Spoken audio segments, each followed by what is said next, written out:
ever fucking noticed how sexual Pokemons are? And I don't just mean the Gardevoir sluts. Take a good look at your Gen 1 experience. Every other fucking Pokemon is using Leer at ya, which might as well be called "fuck me please my cunt is moist" the move.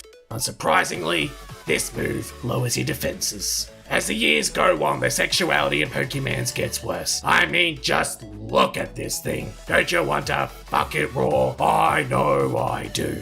Of course, being the latest installments, Pokemon Sun and Moon take this sexuality to a whole new level. Lily and the story. This bitch is the most rancid example I've ever seen of waifu bait. Jesus fucking Christ, Game Freak. Calm your raging hard-ons down for just a moment and think of the children you're infecting with the already festering weeb epidemic. Oh, why don't you love me, Oni-sama? Leave me the fuck alone, voice in my head that helps me spank. Oh. Now's a really fucking bad time. Either way, it doesn't really matter. All Game Freak wants to do is flog more body pillows and fuck toys to the masses, so who gives a shit? The economy and whatever. On to the story. The first thing you'll notice is that the intro is more meandering and less engaging than an 80-year-old whore that specializes in the starfish position. After that, the story sort of picks up and actually manages to not be completely predictable to your average first grader, but it's nowhere near as special as finding a pube in your teeth after a hard day's work. So take that for what you will. All in all, I'd rate the story as weebs will fucking love it. Out of 10. Music. The Team Skull theme was pretty neat.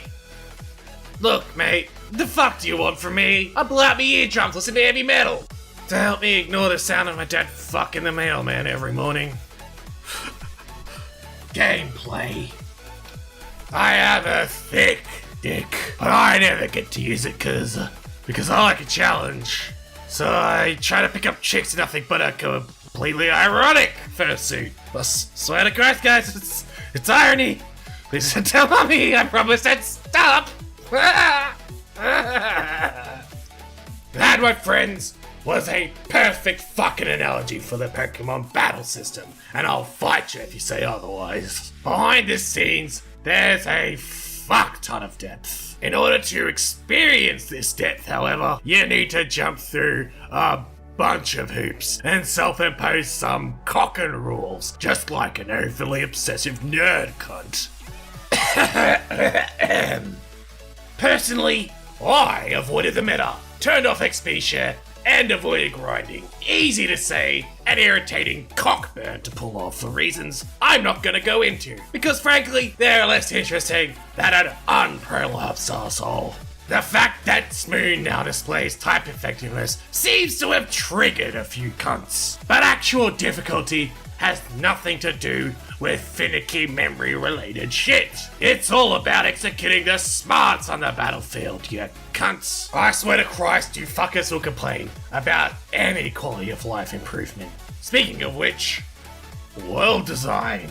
I will fucking glass anyone that even attempts to claim that the new waypoint system wasn't necessary.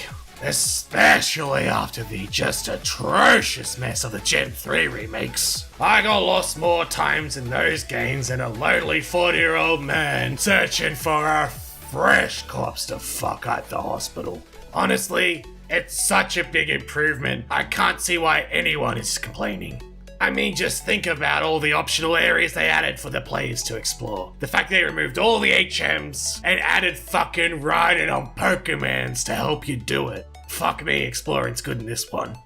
Of course, Smoon is a long shooting way off that open world Pokemon game we all want. However, considering the litany of boring sandbox games that have come out lately, I count this as a good thing.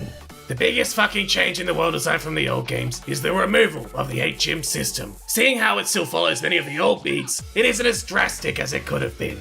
However, it certainly was the plastic surgery that was needed to make the game feel like a fresh new face to a favorite old fuck toy. Graphics and design. Can we fucking stop saying that every new generation of Mons look bad just because of the design philosophy changes? I mean, shut the actual cunt up! For up to people like you, we'd all be wearing the same fucking garbage clothes you wore as a 10-year-old.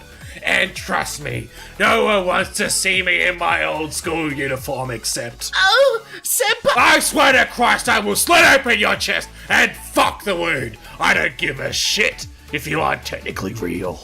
Sure, there are a number of deliberately goofy looking ones, but that ain't a bad thing, you fun-hating twat. And for those of you that missed the simple designs of you've got Mimikyu, Cutiefly, and a fuck ton of others. I mean, look at these fuckers. Don't you find them kawaii as the unrequited love between a man and his oppa? Oh, but Senpai, I do love you. Then why don't you look at me during? Oh, lose a few chins that will talk. Not my droopy babs! Just like every generation, there's some cancer amongst the mix. I mean, just look at this thing. There's a face not even a mother could sit on. Ugh. Damn. Moving on to even less comfortable memories. The frame rate in this game was so fucking atrocious, it made me want to wash my eyes out with a mixture of bleach and Vegemite. I mean, Jesus fuck. The only reason it's anywhere near bearable is because it's a fucking turn-based game. Had any real-time elements, and I wouldn't recommend this to my AIDS-riddled ex-fuckboy. And that asshole made me HIV positive, that I wanted to kill myself. Conclusion. This is easily the best fucking Pokemonster in years. I recommend stealing it from your best mate while he's watching as a show of fucking dominance, goddamn pussy. Oh, and that encounter right after the Elite Four? Go the fuck ahead and kill it. You can catch it later, don't shitting worry like I did.